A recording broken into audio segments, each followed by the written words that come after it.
Olá pessoal, como vocês vão? Tudo bem? Estamos iniciando mais um programa falando de Espiritismo, que vai ao ar todas as terças-feiras às 20h30 e que fica gravado nas mídias do MAP, que vocês podem acessar aqui embaixo, no YouTube, no Instagram, no Facebook. Então é um prazer estar com vocês novamente. Nós temos bastante material já gravado de estudos anteriores que foram ao ar, mas muita gente não pôde acessar.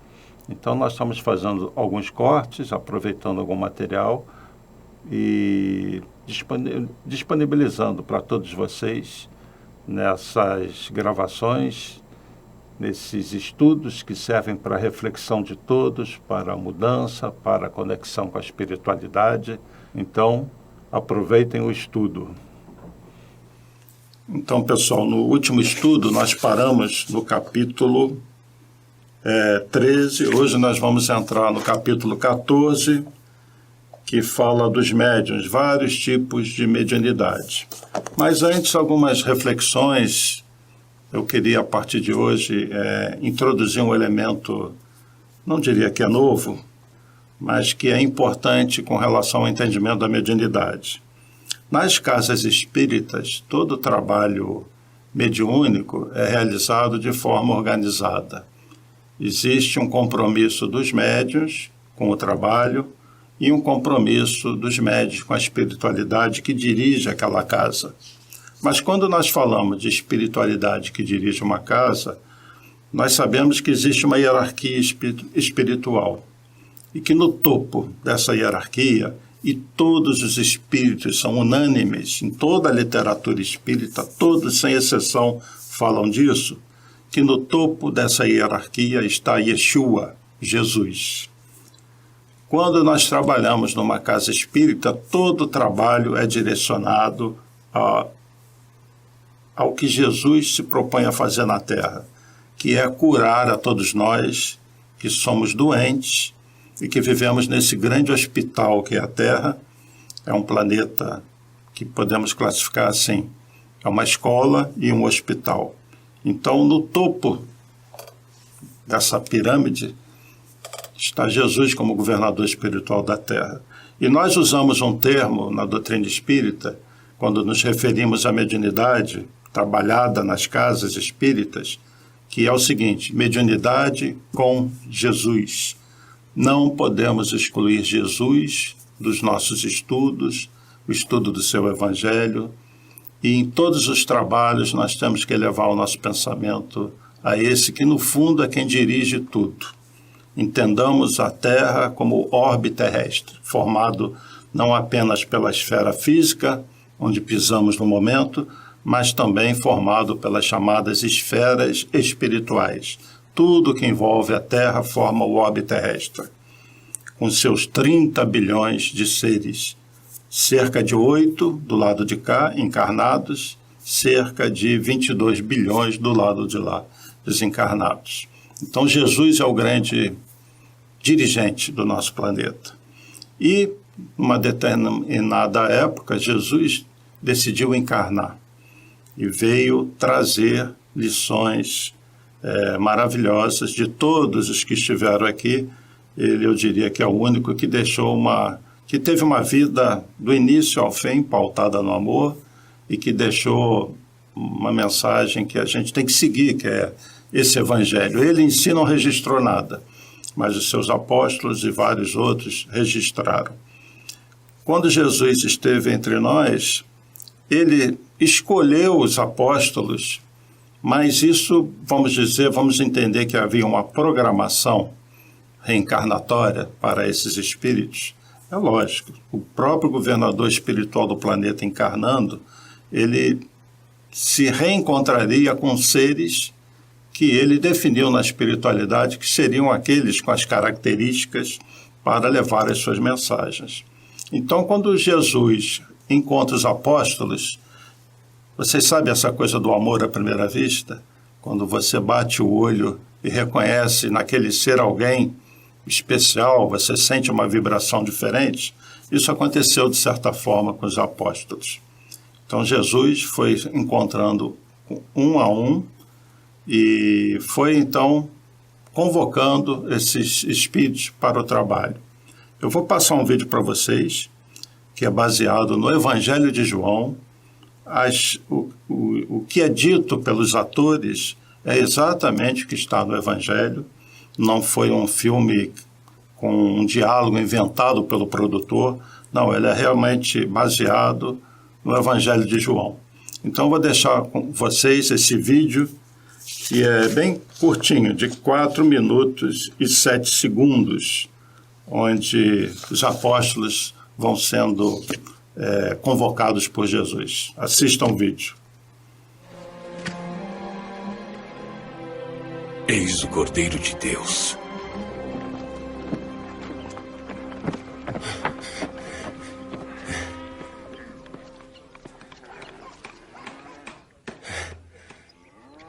O que estão procurando? Onde moras? Rabi.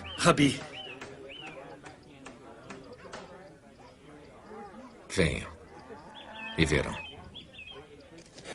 Eram mais ou menos 4 horas da tarde. Então eles foram e viram onde Jesus morava. E começaram a viver com ele naquele mesmo dia. André, irmão de Simão Pedro, era um dos dois. Ele encontrou primeiro seu próprio irmão Simão. Nós encontramos o Messias. Vem.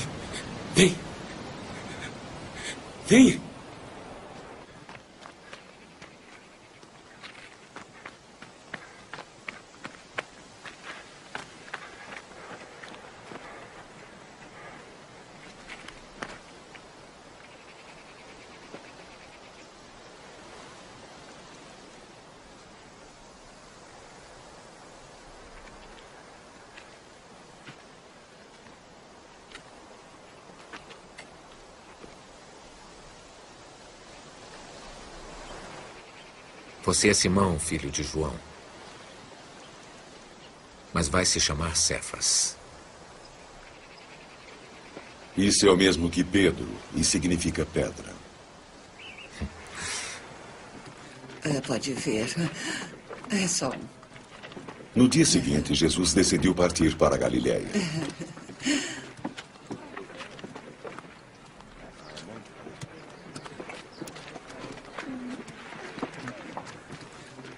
Encontrou Filipe.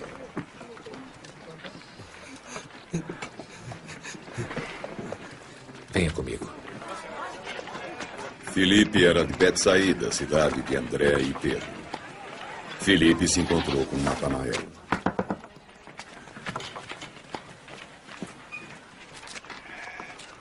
Encontramos aquele de que Moisés escreveu no livro da lei e de quem também escreveram os profetas. Ele é Jesus, filho de José, de Nazaré. E pode sair alguma coisa boa de Nazaré? Venha e verá.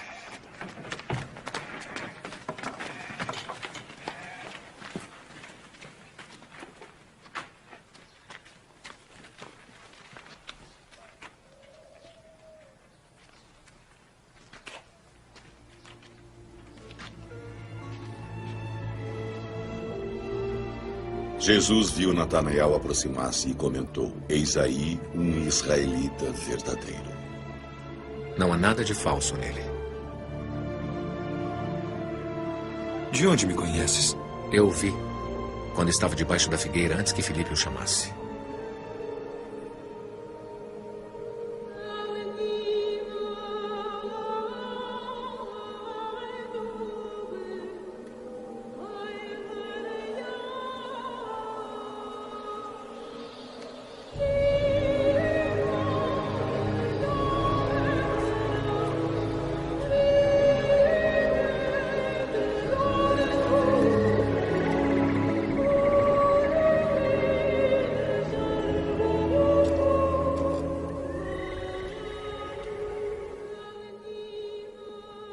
Mestre,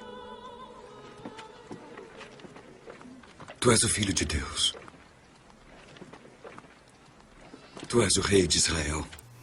Vocês perceberam como que os apóstolos praticamente reconheciam Jesus. Natanael, então, teve aquela visão entre as árvores de uma luz, e depois Jesus encontra com ele e ele lembra, né? Jesus faz com que ele lembre que Jesus esteve com ele espiritualmente. Os apóstolos eram médiuns. Essa mediunidade explodiu depois, no dia de Pentecostes, quando línguas de fogo, conforme está no relato dos evangelhos, descem sobre os apóstolos e eles passam a falar línguas estranhas. Naquela região tinha muitas caravanas, pessoas de vários países, de vários lugares, que falavam idiomas diferentes. E essas pessoas relatam que podiam ouvir os apóstolos falando no idioma original delas, um conhecimento que eles não tinham. Isso é mediunidade. Eu vou mostrar agora uma figura para vocês que, na verdade, é o índice do capítulo 14, Os Médiuns. Né? 2 médiuns é o título do capítulo. Então vejam aí, nós vamos falar um pouquinho disso agora. Eu vou fazer uma leitura rápida sobre os médiuns de efeitos físicos, que nós já estudamos isso, os médiuns sensitivos ou impressionáveis, que estão no item 164, os médiuns audientes, que estão no item 165, os médiuns falantes, que são os da psicofonia, que estão no item 166, os médiuns videntes, no item 167, os médiuns sonambúlicos, no 172, os curadores, no 175, e os pneumatógrafos, assunto que nós já falamos, no 177. Então, voltando aqui para o livro,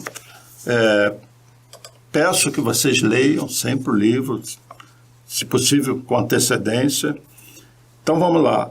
Item 159 vai falar de uma mediunidade que nós já estudamos bem no início, de efeitos físicos. Todo aquele que sente num grau qualquer a influência dos espíritos é por esse fato médium. Essa faculdade é inerente ao homem, não constitui, portanto, um privilégio exclusivo. Por isso mesmo, raras são as pessoas que dela não possuam alguns rudimentos. Quem é que já não sentiu um arrepio, uma presença, algo diferente, né? Então, essa característica de sentir a influência dos espíritos é comum a todos. E agora sim vem o médium de efeitos físicos. Os médios de efeitos físicos são particularmente aptos a produzir fenômenos materiais, como os movimentos dos corpos inertes ou ruídos. Podem dividir-se em médios facultativos e médios involuntários. Os médios facultativos são os que têm consciência dessa sua capacidade e que produzem fenômenos espíritas por ato da própria vontade. Então, eles são conscientes e os fenômenos acontecem pela vontade deles. Já os involuntários ou naturais são aqueles cuja influência se exerce a seu mau grado. Eles nem sabem, às vezes, que são médiuns e acontecem os fenômenos. Nós já estudamos plenamente a mediunidade de efeitos físicos. Não vou me aprofundar aqui na leitura, para ganhar um pouquinho de tempo, para as outras mediunidades, tá bem? Então, a mediunidade de efeitos físicos é aquela que envolve movimentação de objetos, a materialização de espíritos, que é coisa rara, onde você tem um médium que fornece seus fluidos, o ectoplasma, que o espírito combina com os fluidos do plano espiritual e realiza esses fenômenos. Pulando aqui para os médiuns sensitivos ou impressionáveis, no item 164, o que seria isso? Chamam-se assim as pessoas suscetíveis de sentir a presença dos espíritos por uma impressão vaga, por uma espécie de leve roçadura sobre todos os seus membros, sensação que elas não podem explicar. Esta variedade não apresenta caráter bem definido. Todos os médiuns são necessariamente impressionáveis. Então, essa coisa de sentir a presença, de sentir alguma coisa roçando, isso é uma característica do médium. Todos os médiuns apresentam isso, essa condição, e são os médiuns sensitivos ou impressionáveis. Simples de entender, né? Eu estou lendo assim o início, só a definição do tipo de mediunidade. Os médiuns audientes. Estes ouvem a voz dos espíritos. Nós já falamos disso também. E como dissemos ao falar da pneumatofonia, algumas vezes uma voz interior que se faz ouvir no foro íntimo. Doutras vezes é uma voz exterior, clara e distinta, qual a de uma pessoa viva. Os médiuns audientes podem assim travar conversação com os espíritos. Então o médium ele não necessariamente vê o espírito, mas ele escuta. E escutando ele trava um diálogo. Esse diálogo pode ser de uma voz externa, e muitas vezes é uma voz bem dentro da cabeça, como se implantassem um alto-falante dentro do cérebro do médium. E ele escuta lá dentro.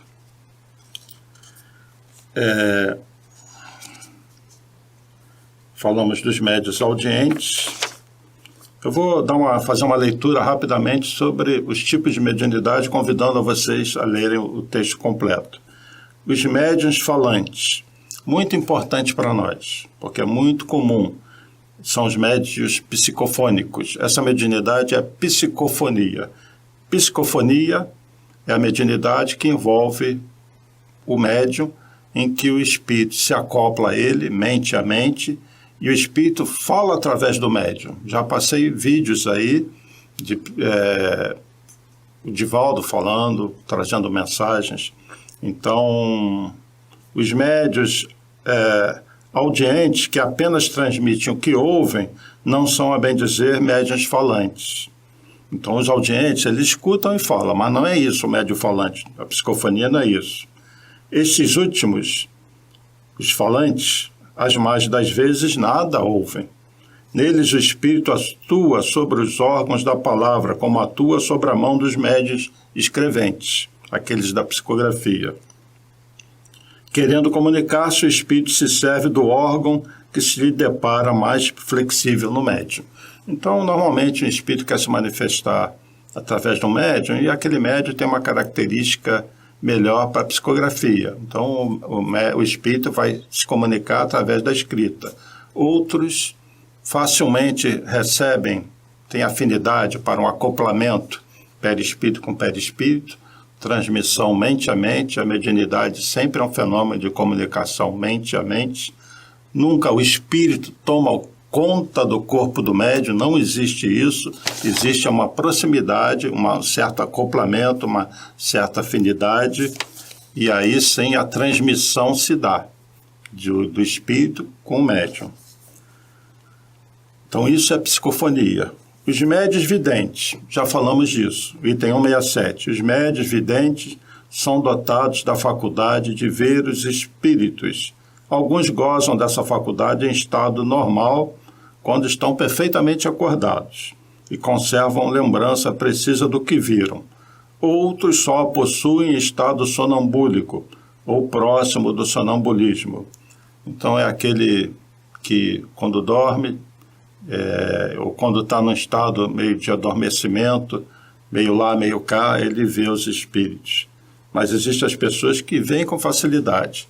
Lembrando de novo, é o caso do Divaldo Franco, que ficou até bem interessante no filme, em que ele trabalhou numa repartição pública que chegava às pessoas para serem atendidas, e ele não sabia quem era encarnado ou desencarnado. Aí tinha uma funcionária que ficava avisando a ele olhava para a funcionária, ela é encarnada. Ou então ela dizia, não está aí, é desencarnado. É incrível isso, né? Mas existem pessoas que têm essa mediunidade bem assim, latente, e que têm essa facilidade de ver o mundo espiritual. Nós temos os médiuns sonambúlicos, que nós vamos ver um videozinho daqui a pouco. 172. Pode-se considerar o sonambúlico uma variedade da faculdade mediúnica. O sonâmbulo é aquele que desdobra, então é como se ele está literalmente dormindo, mas ele, fora do corpo físico, enquanto a maior parte das pessoas, o corpo está lá descansando, ele aciona o corpo físico, como se fosse um controle remoto. Já viram a criança com controle remoto e o carrinho, ela dirige o carrinho?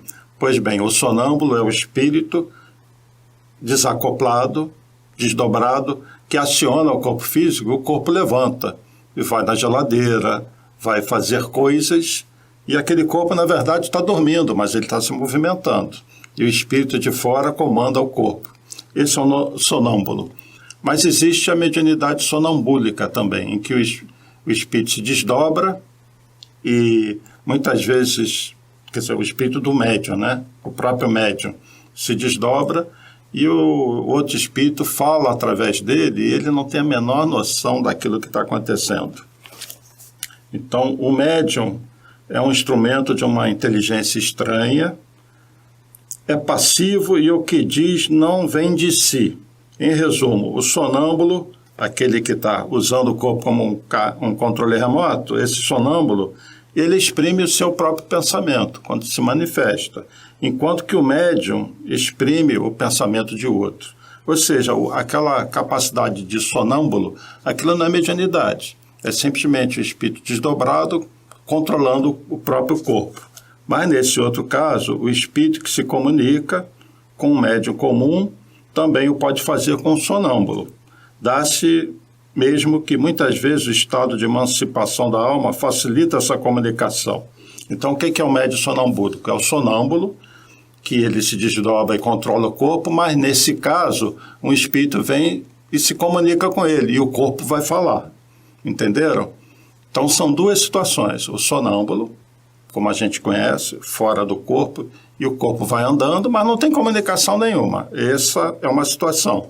E a outra, onde o sonâmbulo, ele se desdobra da mesma maneira, controla o corpo, mas vem o espírito e o corpo começa a falar.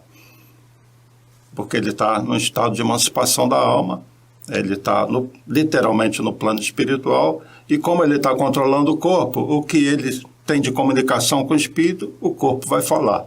Esse é o médium sonambúlico. Deu para entender?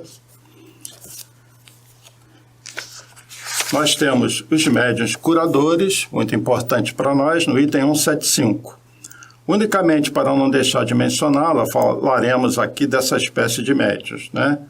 Esse gênero de mediunidade consiste principalmente no dom que possuem certas pessoas de curar pelo simples toque, pelo olhar, mesmo por um gesto, sem o concurso de qualquer medicação. Dir-se-á sem dúvida que isso mais não é do que magnetismo. Evidentemente, o fluido magnético desempenha aí importante papel. Todos os magnetizadores são mais ou menos aptos a curar, desde que saibam conduzir-se convenientemente. Ao passo que nos médiuns curadores a faculdade é espontânea. Em alguns até a possuem sem jamais terem ouvido falar de magnetismo. Ou seja, o médium curador, ele pode curar pelo toque, pela presença. Normalmente, o que acontece nos trabalhos do MAP, nos vários polos onde as pessoas são tratadas em macas. Ali a espiritualidade está agindo. Então você tem sempre os fluidos espirituais. Mas alguns médiuns que trabalham nas macas têm também o seu magnetismo. Eles também têm a facilidade de fornecer fluidos seus animais, fluido vital e outros. Então, aquela pessoa que está ali, ela recebe um tratamento que é da espiritualidade e muitas vezes o próprio médium também interfere na condição daquela pessoa. E não se esqueçam nunca que sempre a espiritualidade pode potencializar uma capacidade que nós encarnados temos. Então, fica difícil até de dizer, num determinado tratamento, quanto que é de fluido da espiritualidade, quanto que é do médium que aquela pessoa vai receber.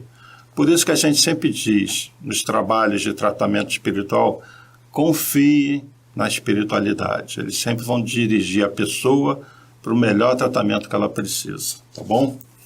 E, finalmente, aqui, estou lendo rapidamente, os médiuns pneumatógrafos que nós acabamos de estudar. São aqueles que têm aptidão para obter a escrita direta, tá bom? Então, eu fiz uma leitura rápida sobre os vários tipos de mediunidade. Vamos assistir uns videozinhos agora. Eu convido a vocês a assistir um vídeo sobre desenvolvimento da mediunidade, com o nosso Divaldo Franco. Na mediunidade, nós temos um fenômeno chamado animismo. O que é o animismo? O médium, ele acessa muitas vezes a sua memória de outras vidas.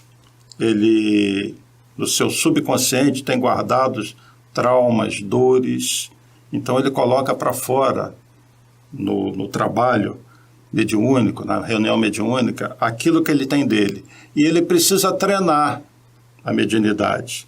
Se ele é um médium de psicofonia, que fala, os espíritos falam através dele, é muito bom que ele treine isso e com o tempo ele vai se conhecendo, vai ganhando confiança e cada vez mais aquela mensagem que tem no início, nas primeiras manifestações muito do próprio médium, passa a ser mais fiel àquilo que o espírito quer falar na comunicação dele. Então assistam esse vídeo de 4 minutos e 20 segundos do nosso querido Divaldo. Como ajudar médiuns no desenvolvimento da psicofonia? Devemos estimulá-los à incorporação. No começo, o fenômeno é mais anímico do que mediúnico, exceto nas obsessões. À medida que o médium vai depurando o inconsciente de fixações depressivas, o fenômeno vai ficando mais mediúnico do que anímico. Mas sempre haverá tintas de animismo nas comunicações. Por mais que seja um extraordinário violinista, esse artista vai usar o equipamento que lhe seja oferecido. Se ele dispuser de um Stradivarius, a peça musical será excelente. Se ele receber uma rabeca, a peça musical será bonita, porque ele sabe tocar, mas sem a beleza daquele violino. O médium oferece o equipamento, o espírito envia a onda e o cérebro do médium decodifica. Então, nós deveremos estimular os médiuns principiantes ao treino da psicofonia, dizendo: diga o que lhe vier à cabeça e vá deixando espontaneamente fluir a inspiração, até o momento em que você perca o controle sobre a ideia. Essa repetição irá permitir o indivíduo de quebrar a timidez, de ter o constrangimento da faculdade da manifestação ser anímica. Animismo também é espiritismo, assevera Kizakov. Equivale dizer que o médium é um espírito que tem conflitos, que tem provas, que tem transtornos, e muitas vezes isso é uma catarse. O dialogador deve perceber que é do próprio espírito encarnado e atendê-lo para que se depure o filtro e as próximas comunicações sejam dos desencarnados. Imaginemos uma letra U, um vaso comunicante. Este objeto é colocado ao ar livre. Então vem a chuva, vem o sol, vem a poeira e sedimenta nesta parte inferior. Chamaríamos isto um exemplo grotesco do cérebro. Isso que está sedimentado seria o inconsciente. A parte superficial, o subconsciente. A parte medial, o inconsciente próximo. E a parte de baixo que sedimentou, o inconsciente profundo. Se nós colocarmos água límpida, ela desce límpida, passa pela superfície, leva o subconsciente, leva aquele sujo e ela sai tisnada. Se continuarmos a colocar a água, ela vai limpando, limpando, limpando, até que ela entra pura e sai pura. As fixações em nosso cérebro estão no campo do perispírito. Quando nós temos muitos conflitos, eles estão arquivados. Na hora das comunicações há um tumulto. E é claro, aquilo que é fixação, que é transtorno neurótico, nós pomos para fora. Depois de algum tempo já não temos o que pôr para fora. As comunicações serão autênticas. Não sei se me fiz entender. Desta forma, nós podemos estimular e vigiar para que aquilo não fique repetitivo. Porque o fenômeno anímico sempre tem as mesmas características. Estou sofrendo muito, eu não aguento mais, que são as nossas queixas. Então, quando na primeira comunicação isso se der, na segunda, na terceira, digamos ao médium, agora já está na hora de concentrar-se no que lhe vier à consciência. e não jogar para fora o que você está acostumado a demonstrar nas suas queixas habituais. Sem nenhuma censura, é um processo educativo. E logo virão as comunicações autênticas. Então, o que o Divaldo diz é que o próprio médium pode exercitar. E o médium não precisa ter receio dele nas primeiras manifestações, está falando dele, das experiências, traumas. Muitas vezes é uma verdadeira terapia. A mediunidade também tem isso de bom. O médium, que sempre é uma pessoa muito sensível, coloca coisas para fora. E aí nós vamos entender a importância de ser um grupo unido, que confia um no outro. Por isso que é muito bom ser um grupo fechado, em que as pessoas vão relegar a segundo plano alguma coisa que escutem, porque muitas vezes o próprio médium está se tratando ali. Então, no início tem bastante do animismo, isso vai diminuindo, e o médium vai conseguindo ter firmeza, ele até se trata, é um processo de autocura também, a mediunidade tem isso, e ele começa a ser um transmissor mais fiel das mensagens da espiritualidade. Sobre o sonambulismo, existe um fato muito interessante sobre Chico Xavier, narrado pela doutora Marlene Nobre, que já desencarnou, já está trabalhando outro plano, em que Chico Xavier ele se desdobra e ele no plano espiritual está trabalhando. E no plano espiritual ele serve de intermediário para outro espírito. Como isso? Ele está desdobrado numa certa dimensão e um espírito de uma outra dimensão se manifesta através dele pelo seu corpo espiritual. É um caso muito interessante. Vamos assistir a doutora Marlene Nobre falando sobre isso. É um videozinho também rápido de poucos minutos. Então, com vocês, a doutora Marlene.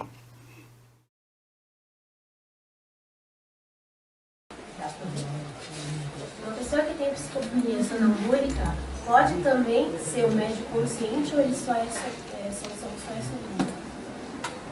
Então, falando com o Chico Xavier algumas vezes, né, ele disse que da mediunidade inconsciente ou sonambúlica, você pode passar para semiconsciente e consciente. Porque vai depender do ambiente que você está. Então, eu creio que dependendo do ambiente da sala e da responsabilidade do médium perante os espíritos que são trazidos, os mentores que aconselharão uma mediunidade em que a pessoa fica despreocupada e se desprende, e outra comunicação em que ela tem mais cuidado porque o ambiente não está tão bom, né? Algumas vezes lá em Uberaba,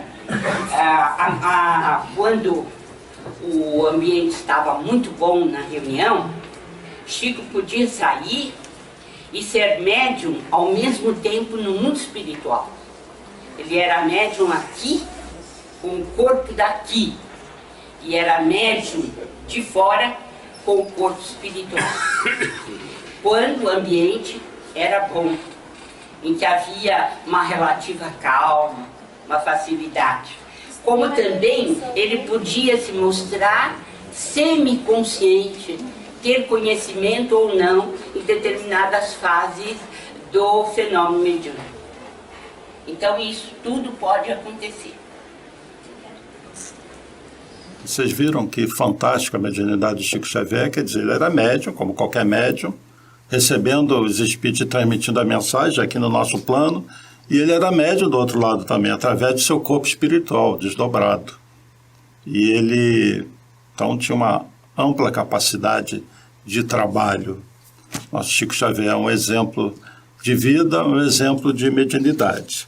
Mas nós falamos aí do vídeo também da mediunidade de cura, né, os médiuns de cura, que nos reporta muito a esses trabalhos nas casas espíritas, inclusive o MAP realiza isso, onde a espiritualidade se manifesta. E os médiuns, então, usam o seu magnetismo, dão o passe, conversam muito rapidamente nesse trabalho, porque nós temos o atendimento fraterno, que aí é uma conversa mais demorada, fora do trabalho das macas, mas nas macas, os tratamentos espirituais, às vezes se conversa com a pessoa também. Mas a característica principal é a transmissão de energia, de fluidos. E eu deixei os vídeos para o final do nosso estudo de hoje. Então, vou passar mais um vídeo. É um vídeo bem conhecido. Eu cortei e deixei um pedacinho de 5 minutos e 45 segundos sobre medicina espiritual. Um assunto que tem muito a ver com o momento atual, onde nós estamos vendo as pessoas como um ser integral, inclusive muitos médicos. Então, assistam o vídeo.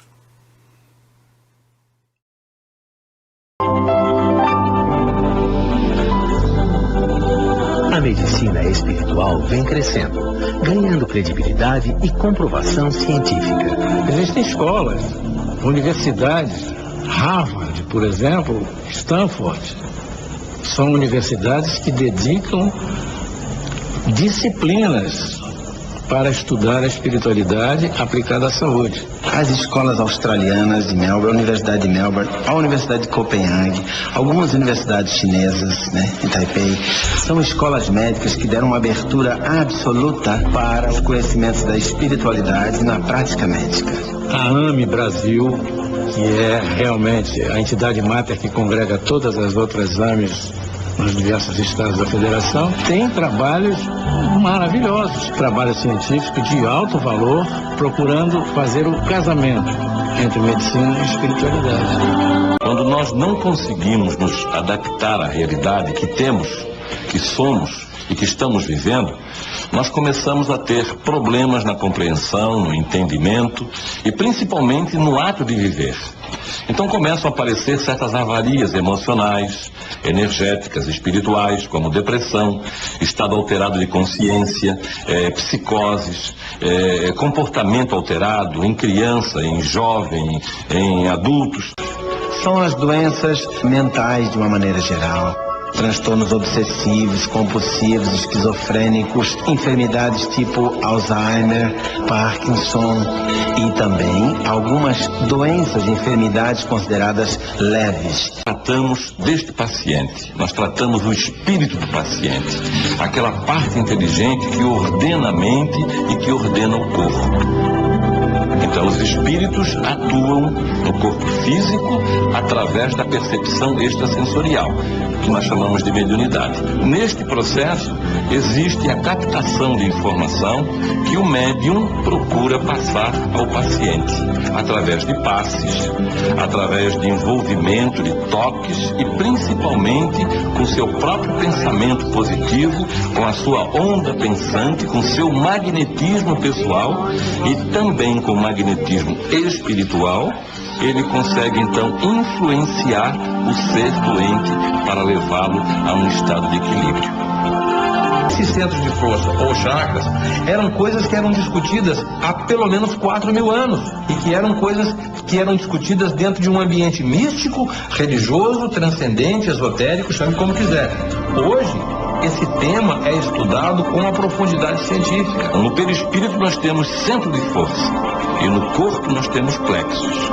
Plexos que são constituídos de músculos, de nervos, de órgãos, de funções, de células. E no perispírito nós temos essa mesma função, nós temos este mesmo órgão, só que de uma maneira etérea. Esses centros de força existem dentro de uma condição vibracional específica e que pode ser manipulados através de processos cirúrgicos espirituais, podem ser manipulados através de emissão de cores, passes e radiações e imposição de mãos. São centros transformadores, captam, por exemplo, sensações, emoções, pensamentos, transformam-no em energia química. Por isso, essa ligação e essa necessidade de compreender mais a respeito de si mesmo, da sua própria anatomia, do seu pensamento, a força e o que significa um bom pensamento, um pensamento equilibrado, o que significa pensamentos negativos, levando a desequilíbrios no nosso sistema imunológico. Estudos científicos já mostram que o desequilíbrio mental e emocional é capaz de gerar doenças físicas. existe uma conexão clara, inseparável das áreas pensantes, das áreas físicas. Nós temos glândulas poderosíssimas, como é a pineal, estudada hoje em dia no mundo científico em todo o planeta, como uma glândula de captação de informações preciosíssimas. Temos que ver o homem sempre, o indivíduo ser sempre como um todo. Não adianta tratarmos de um órgão lesado se ele representa única e exclusivamente um aviso. Ele está representando o ambiente, a parte mais fraca, a parte mais frágil do sistema imunológico, o sistema que cuida do nosso corpo biológico, que está conseguindo externar o que está indo na mente e o que está indo no espírito. Quando esse princípio inteligente não está em equilíbrio, ele começa a gerar desconforto generalizado no corpo físico, aonde nós temos as somatizações. A medicina não tem dúvidas disso. Você vê as úlceras pépticas, as úlceras duodenais, o infarto de miocárdio, as doenças degenerativas, uma gama enorme de patologias são decorrentes do estresse, que é a epidemia do século. Eu senti o que foi o efeito da cirurgia espiritual na minha barriga, eu senti o efeito do passe, eu senti o efeito daquele algodãozinho te tranquilizando, daquelas luzes, da massagem nos pés. Então percebam como que as nossas emoções, nossos sentimentos têm ligação com muitas das nossas doenças físicas. O nosso teor do pensamento, a força do pensamento positivo cura. Os pensamentos negativos, depressivos, causam problemas que se repercutem em doenças, que sempre começam no corpo espiritual com descompensações vibratórias, que repercutem no corpo físico. Tudo isso que nós vemos nesse estudo de hoje, nós vamos rever no desenvolvimento aí do Livro dos Médiuns, no nosso estudo. Então, nós demos uma pincelada sobre vários tipos de mediunidade e eu coloquei esses videozinhos para dar um melhor entendimento. Então, nós vamos passar no próximo estudo para a psicografia, os médiuns escreventes sobre psicógrafos. Peço que vocês leiam o capítulo 15 e o capítulo seguinte, e eu agradeço pela atenção de todos vocês, que Jesus inspire e envolva todos em muita luz. Então, pessoal, esse foi o estudo de hoje. Aproveitem bem, que Jesus abençoe a todos, dê muita força a todos. Paz e bem, paz e luz, paz, muita paz.